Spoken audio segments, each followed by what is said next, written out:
pekan lalu itu kita sempat ada yang banjiran, hujan deras, kedinginan. Iya betul. Ya alhamdulillah sekarang dengan cuaca yang seperti ini banyak-banyak bersyukur Ki. Nah, terus sebelumnya sudah siap nih semua untuk belajar hari ini? Iya. Oke. Jadi siapkan nih alat tulisnya, UKBM-nya, kemudian yang tidak ada kaitannya dengan pembelajaran itu dikasih turun saja. Botol minum, sejadah, dikasih turun. Botol minum dikasih turun. Nah terus botol gelas, pimpin kaki baca doa.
Oke, dengar nih baik-baik nama tanah.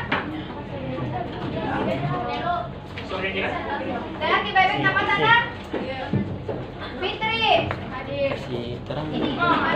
Kalau terang ya Pak enggak fokus. Aneh karena itu jendela. Nurul. Sini. Nomor 3. Nomornya saja kan saya sebut. Nomor 3. Nomor 4. 5.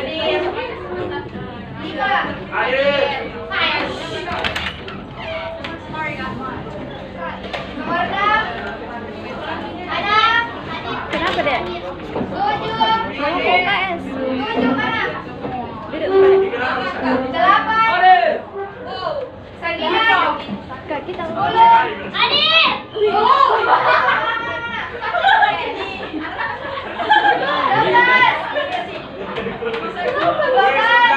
bisa dari belakang juga. 13. Tidak bisa pas pausin. 14. 15. 16. 17. Hadir.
Mana ya?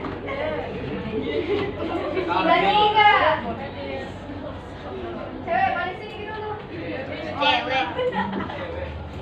34. Mana itu? Ini bodoh kasih udah kelihatan nih. 35. Saya. 36. 37. 38. Adik. 40.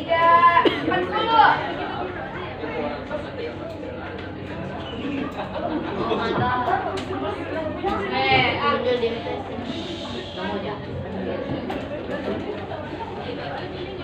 Oke,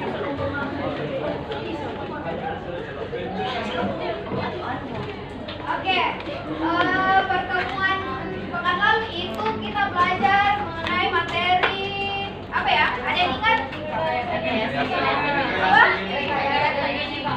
Apa saja itu yang dibahas di rekayasa genetika?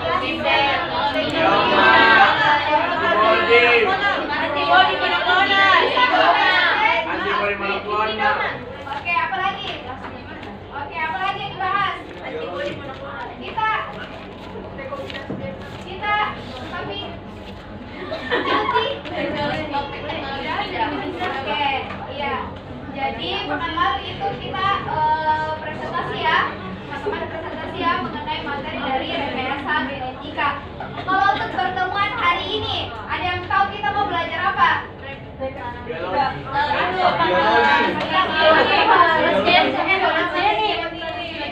Apa? Transgenik dan hewan transgenik. Omega Group. Bisa Rehes, ya silakan. Grup apa yang dipelajari hari ini? Kan sudah saya kasih video ke Mas Sandatong. Udah bukan ya? Hewan transgenik. Oke, yang di belakang. Yang di belakang ya. Oke, ini tugas berarti. Lihat-lihat ini muka-mukanya sudah ada kuasai di 2 video yang saya. Sudah kuasai materinya. Oke, kalau gitu sudah ini. Kalau bisa diputarkan, putar foto. Sudah bisa. Siapa teman bawa foto? Ini. Oh, berarti sudah tidak nonton. Tidak benar.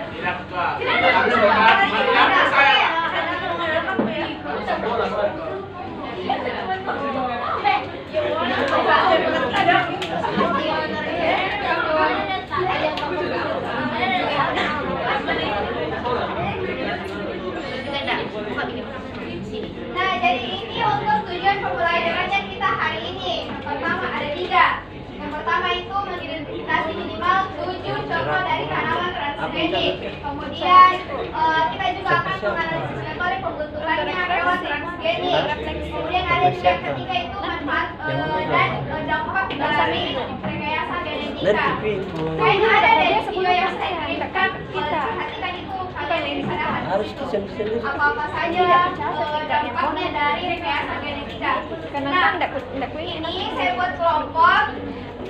Kakak mau adik-adik itu buat apa namanya tuliskan di setiap kelompok ya, terserah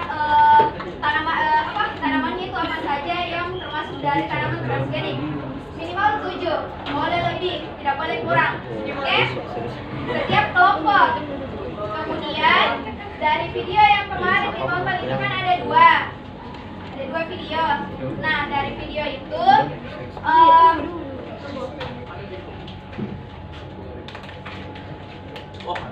ini cara pembuat video saya untuk ini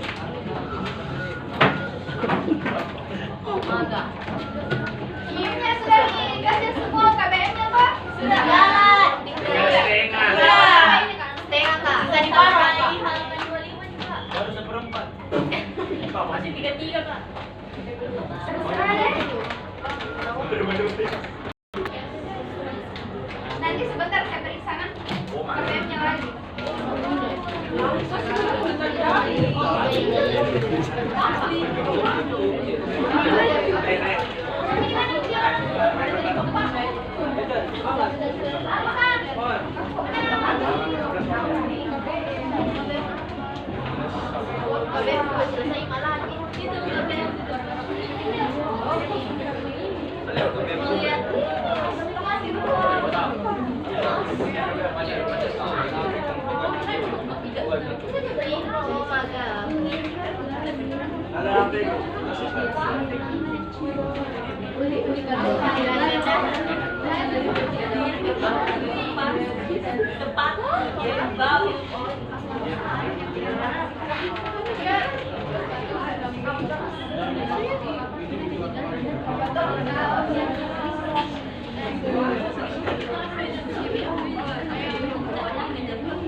tujuan.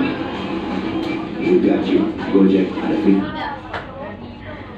Sebelah ketujuh.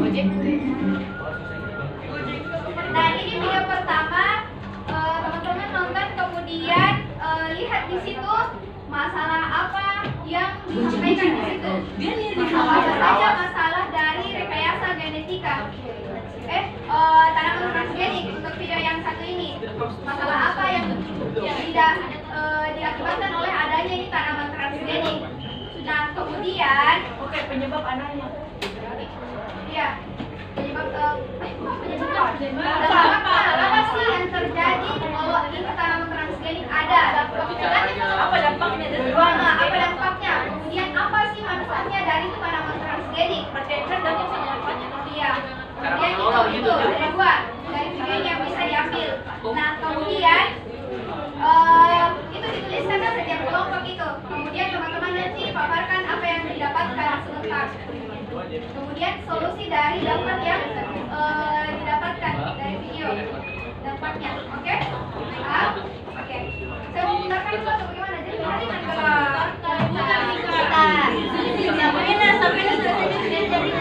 Terjadi salah paham yang dapat merugikan penggunaan produk rekayasa genetik ini. Mungkin bagi sebagian orang, istilah tersebut terdengar kurang familiar.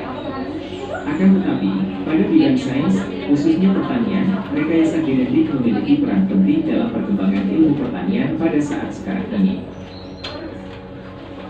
Melalui rekayasa genetik, sudah dihasilkan berbagai jenis tanaman transgenik yang memiliki sifat baru, seperti resistensi terhadap serangan hama, peningkatan kualitas hasil, umur tanaman yang gajah, buah yang tanpa biji, dan lain sebagainya. Di video kali ini, kita akan membahas lebih dalam apa itu tanaman transgenik dan perannya dalam bidang pertanian. Sebelum melanjutkan, jangan lupa untuk simak penjelasannya sampai selesai, agar segala informasi bisa tersampaikan dengan maksimal. Dan jangan lupa like, share, dan subscribe channel ini jika kamu merasa informasi yang kami sampaikan suka untuk. Tanaman transgenik adalah tanaman hasil rekayasa genetik yang diperoleh dengan bantuan bioteknologi. Secara prinsip, rekayasa genetik dalam pertanian ialah mengubah susunan gen tanaman untuk menghasilkan sifat-sifat yang berbeda dari keduanya dan tentunya memiliki lebih banyak keuntungan. Seperti ukuran yang lebih besar, umur yang lebih singkat, buah tanpa biji, dan lain sebagainya. Prinsip dasar tentang pembuatan tanaman transgenik ini sangat penting untuk dipahami agar tidak terjadi salah paham yang dapat merugikan penggunaan produk rekayasa genetik ini. Jika ditelaah, teknologi rekayasa genetik sebenarnya dapat terjadi secara alami di alam. Contoh sederhananya ialah persilangan antara dua individu yang menghasilkan anakan yang memiliki materi genetik dari keduanya. Perubahan genetik pada individu berhubungan dengan perubahan DNA pada individu tersebut. DNA merupakan molekul dalam sel yang dapat membentuk satuan gen yang merupakan unit pewaris sifat bagi organisme seperti warna mata, warna mahkota bunga, besar buah, dan lainnya.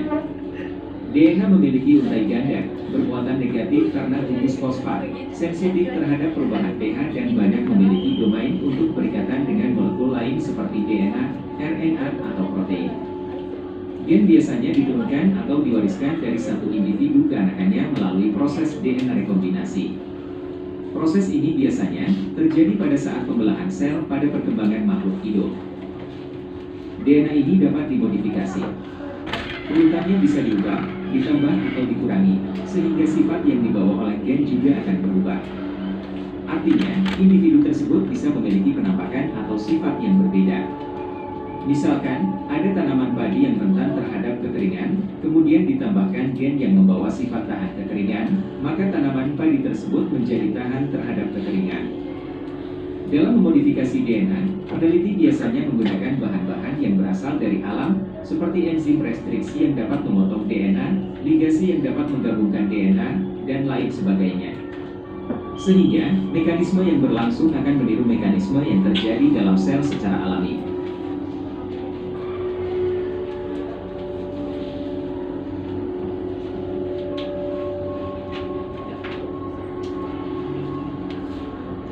Pada prinsipnya, tanaman transgenik dibuat dengan memindahkan sedikit bagian DNA dari satu tanaman ke tanaman lain. Hal ini sangat mirip dengan persilangan tradisional yang sudah dilakukan oleh nenek moyang kita. Pada persilangan tradisional, terjadi juga perpindahan bagian DNA dari tetua yang disilangkan. Bedanya, perpindahan bagian DNA ini tidak terkontrol. Sehingga, untuk menyeleksi anakannya, perlu dilihat sifat tanaman tersebut. Seperti, apakah ia tahan hama atau penyakit tertentu, memiliki buah yang besar, manis, dan seterusnya. Pada tanaman transgenik, bagian DNA yang dipindahkan sudah diketahui akan menentukan sifat yang mana. Misalkan, untuk membuat tanaman padi yang tahan terhadap kekeringan, maka diambillah bagian DNA dari padi yang tahan terhadap kekeringan, lalu dipindahkan ke dalam tanaman yang rentan terhadap kekeringan tersebut. Bahan dan peralatan yang diperlukan dalam pembuatan tanaman transgenik antara lain peralatan laboratorium biologi molekuler, bakteri E. coli, beberapa macam enzim, bahan transformasi tanaman, serta perlengkapan kultur jaringan. 3 bahan dan peralatan pertama yang disebutkan berfungsi untuk memodifikasi bagian DNA.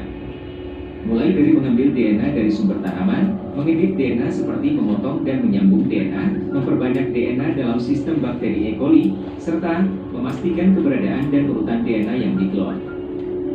Selanjutnya, bahan transformasi tanaman digunakan untuk memindahkan bagian DNA ini ke dalam DNA tanaman inang. Sedangkan kultur jaringan dilakukan untuk menumbuhkan bakal tanaman di dalam botol, yang kemudian dipindahkan ke ruang yang terkontrol untuk pertumbuhan selanjutnya. Konfirmasi keberhasilan pembuatan tanaman transgenik dilakukan dengan melihat keberadaan bagian DNA dalam tanaman. Selanjutnya, tanaman transgenik ini dipelihara di ruang yang terkontrol dan uji lapangan, yang hal ini dilakukan sebagai bentuk. Oke? Gak ada dapet. Udah dibilang kok.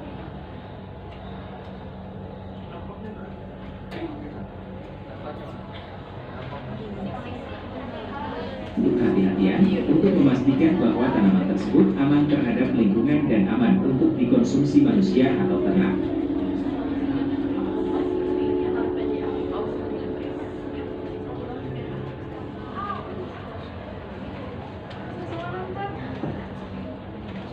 Tidak ada empatnya?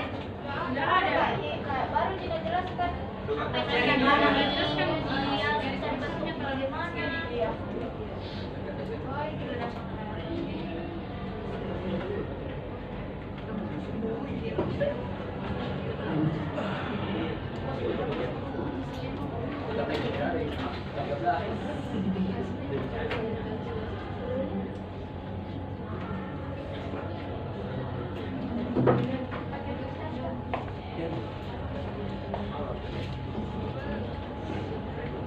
Noda dan bau di baju bikin gak pede. Rinso dengan formula yang disempurnakan. Inilah Bihon. Mariano Jimenez mengandalkan budidaya jagung organik. Karena tidak ingin merusak lingkungan dan bisa punya produk yang lebih sehat.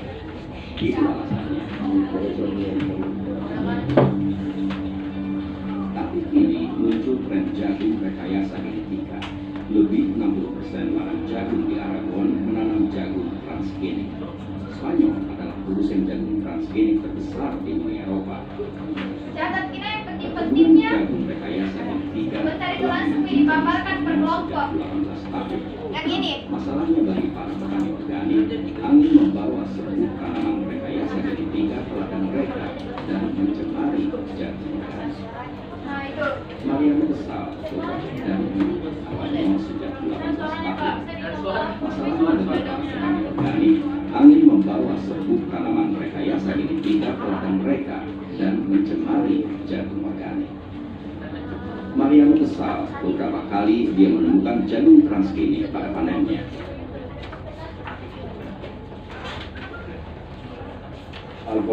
Begitu jagung tercemar, saya tidak bisa lagi menjualnya sebagai produk organik.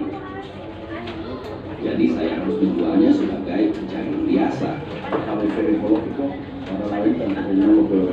Petani jagung di daerah itu, jagung transgenik adalah dekat. David Sanz pernah kesulitan menghadapi hama yang merusak tanaman. Jagung transgenik lebih resisten, dan seperti penyelamat di masa susah. Kita tidak bisa mengambil risiko kehilangan 30% panen karena jagung kena hama dan budidaya jagung itu mahal. Jadi kami menanam jagung keras ini yang hasil panennya sempurna.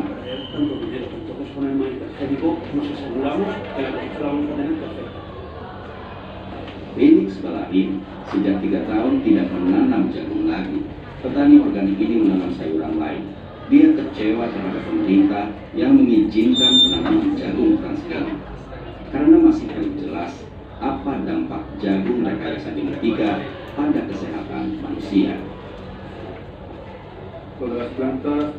Pada semua tanaman ada serangga tertentu yang bisa jadi hama. Tapi sekarang ada solusinya. Kita bisa mengurangi risiko. Pencemaran lewat jagung transgenic tidak bisa dikendalikan. Bagi pemerintah regional di Saragossa tidak ada pilihan lain selain teknologi rekayasa genetika.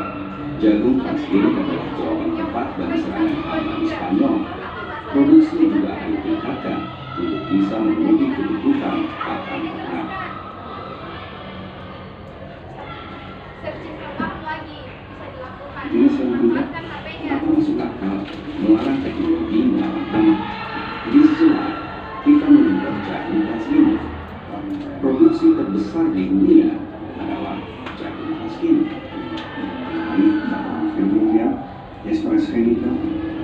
Tapi Mariano tidak mau ikut tren ini.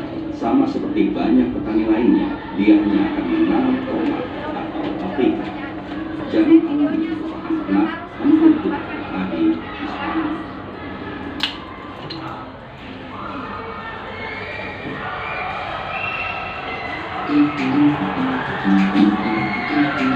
Mau punya gaji 2 digit dan bisa kerja dari mana aja?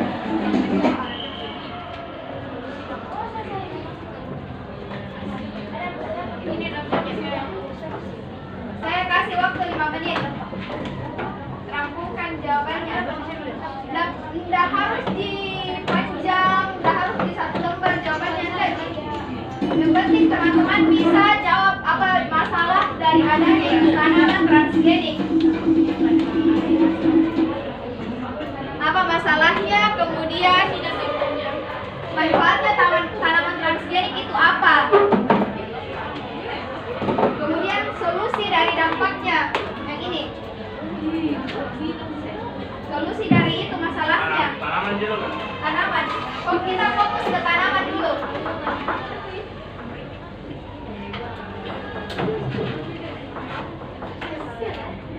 Tanaman transgenik itu kenapa? Kalau dikonsumsi secara berlebihan dan terus-menerus, apa akibatnya?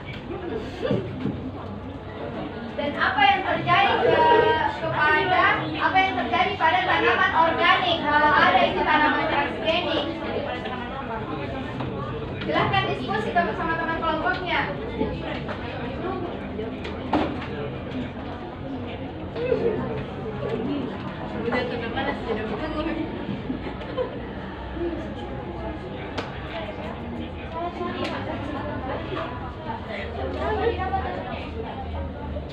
Bantu teman-teman kerjakan itu.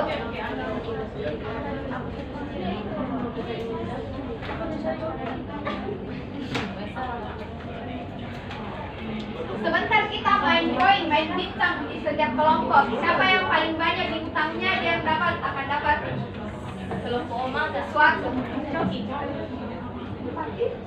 Dikasih itu seperti dengan sinamon. Atau dikasih lain. Apa nih?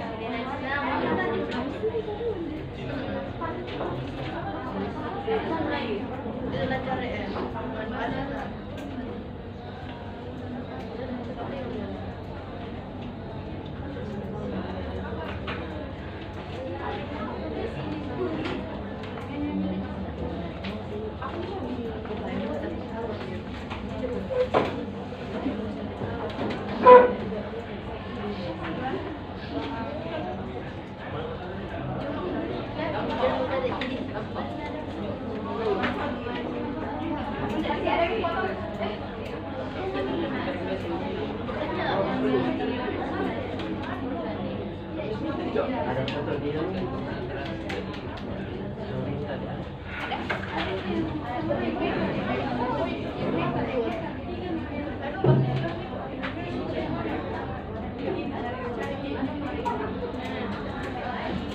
Apa masalah dari adanya ini tanaman transgenik? Dan apa manfaatnya? Apa sih yang akan terjadi kalau di muka bumi ini tuh tidak ada di tanaman organik? Yang ada itu hanya tanaman transgenik. Apa yang akan terjadi? Dan apa yang terjadi kalau manusia, hewan itu konsumsi makan tanaman transgenik? Apa yang terjadi?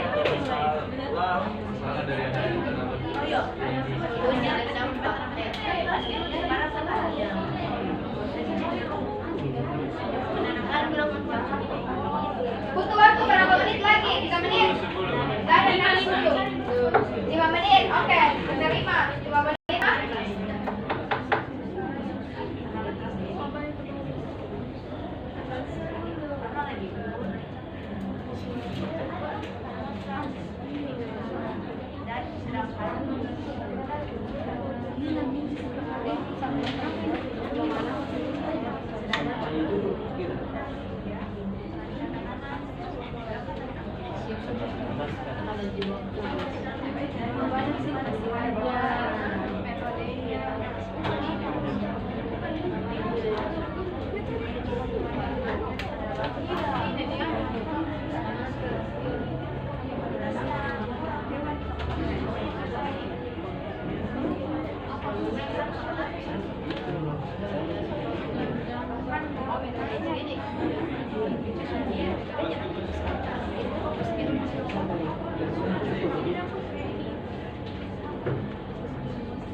Guys,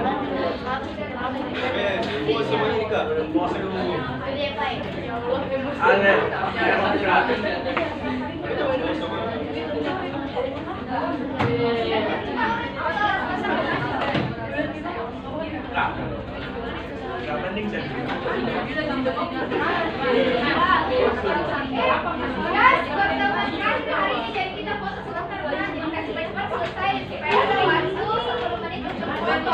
Sekolah di mas kita. Sekarang mau kamu.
Oke, adik-adik perhatian tadi dulu.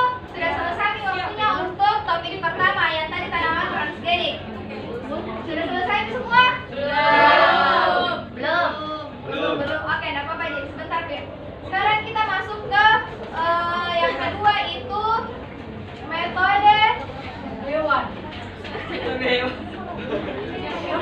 Metode pembentukan dari hewan transgenik. Oke, jadi perhatikan ke videonya karena di sini ada beberapa metode yang dijelaskan. Kemudian teman-teman setiap kelompok itu pilih satu saja metodenya. Pilih satu saja, kemudian teman-teman misal kita pilih kelompok lain juga pilih itu. Oke, enggak apa-apa. Enggak apa-apa sama metodenya. Atau juga, jadi intinya satu kelompok satu metode yang dipilih, kemudian teman-teman setiap kelompok itu menjelaskan kembali metode yang dipilih, oke? Oke. Perhatikan.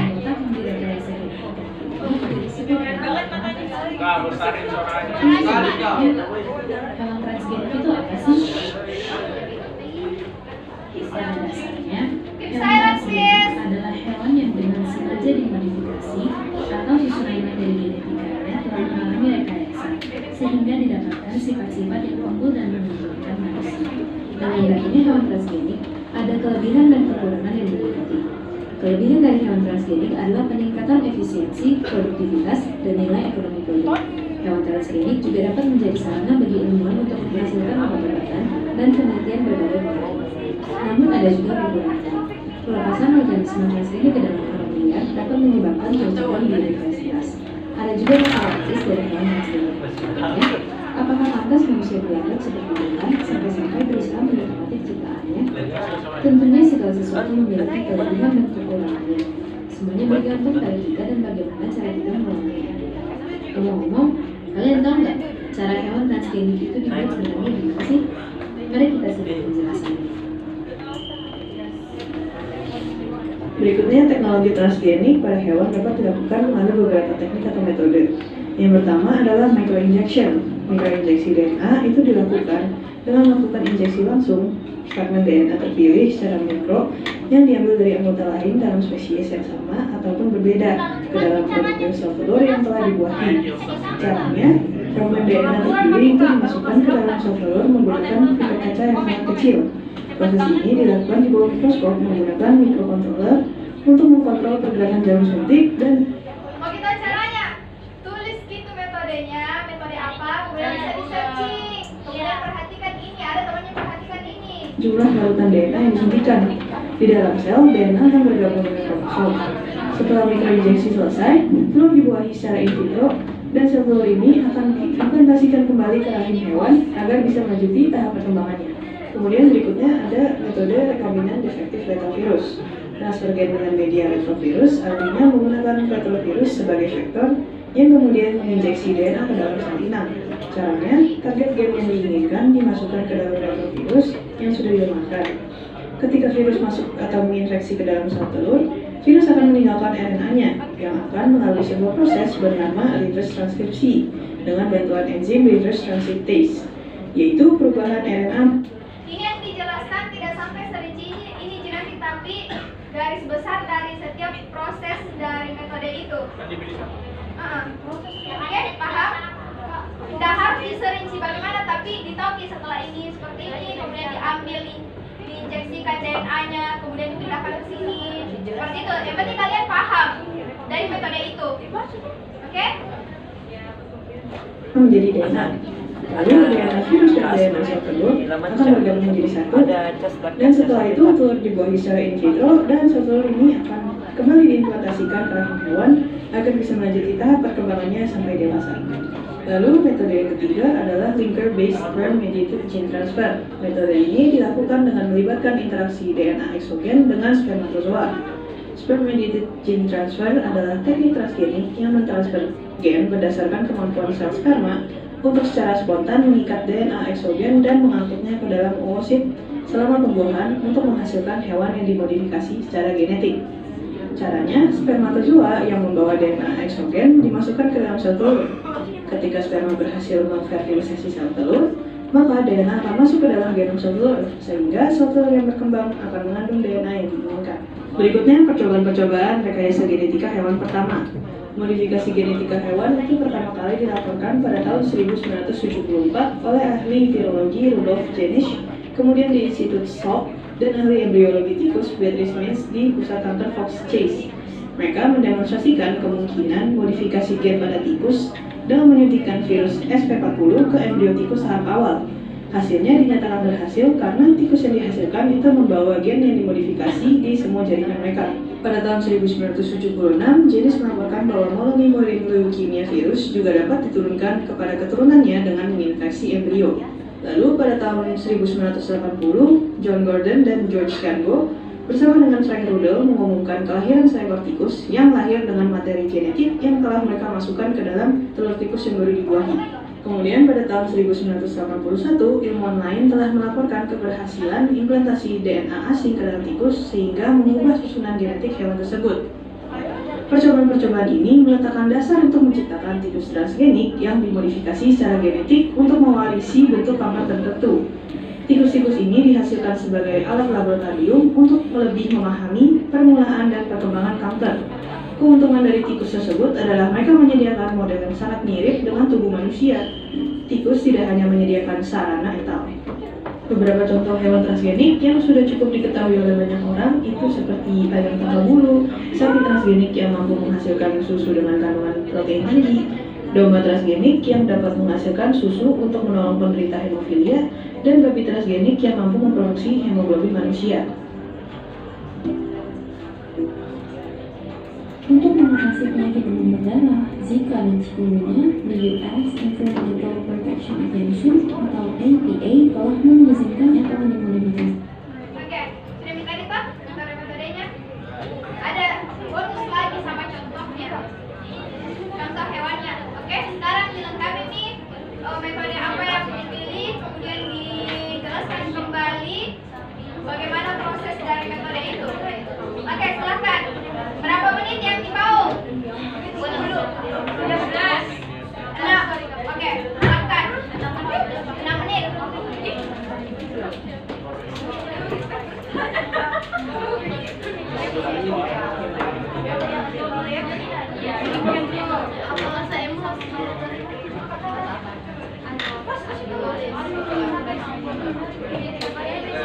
Kan dibilang balik belakang. Kemana kita? Bang, air kecil kak.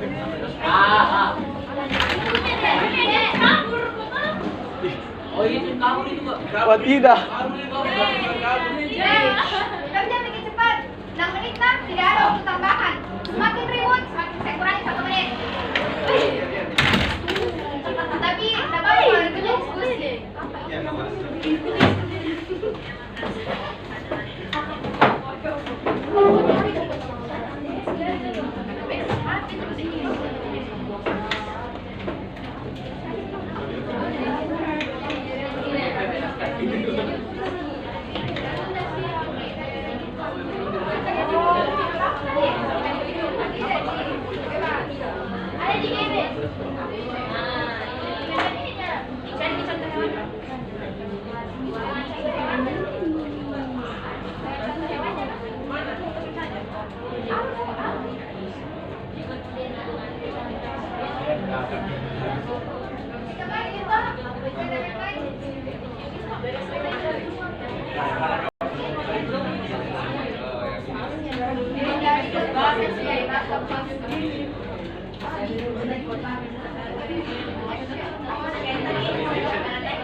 Jadi sebentar itu satu orang setiap kelompok.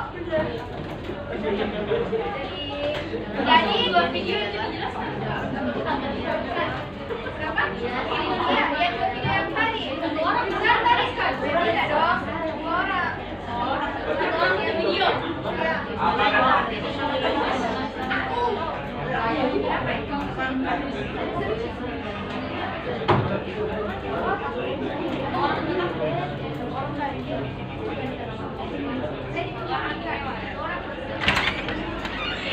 Assalamualaikum.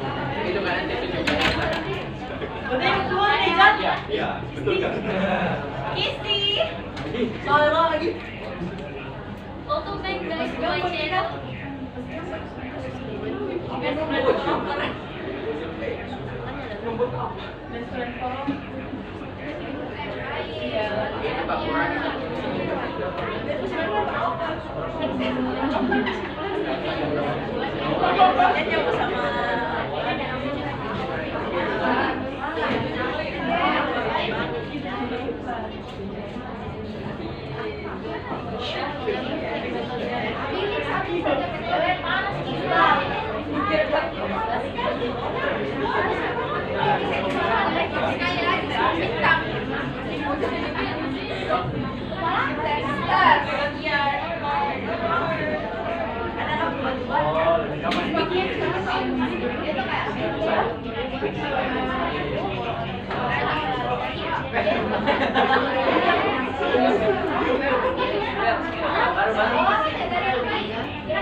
Ini dua kelompok satu orang satu kelompok. Iya, dua kelompok saya. Kalau besar, kalau ada lagi tanya, saya tambah lagi.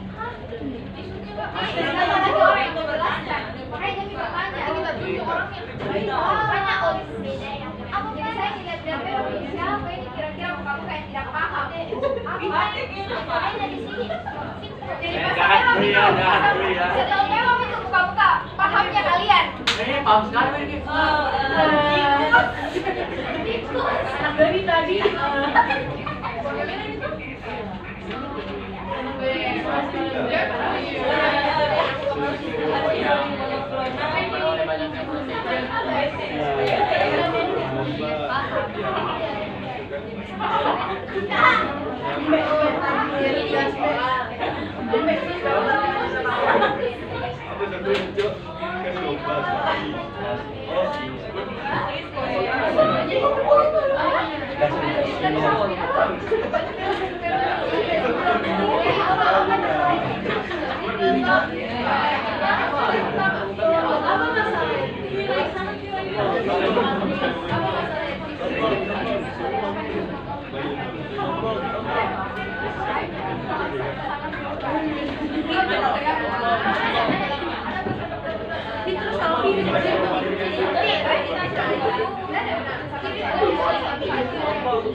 Sampai 11.40.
Lagi 2 menit.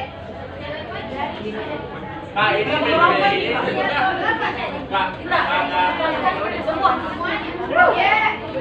yang hewan transgenik metodenya kan enggak? Caranya tadi. Metodenya saya.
Polisi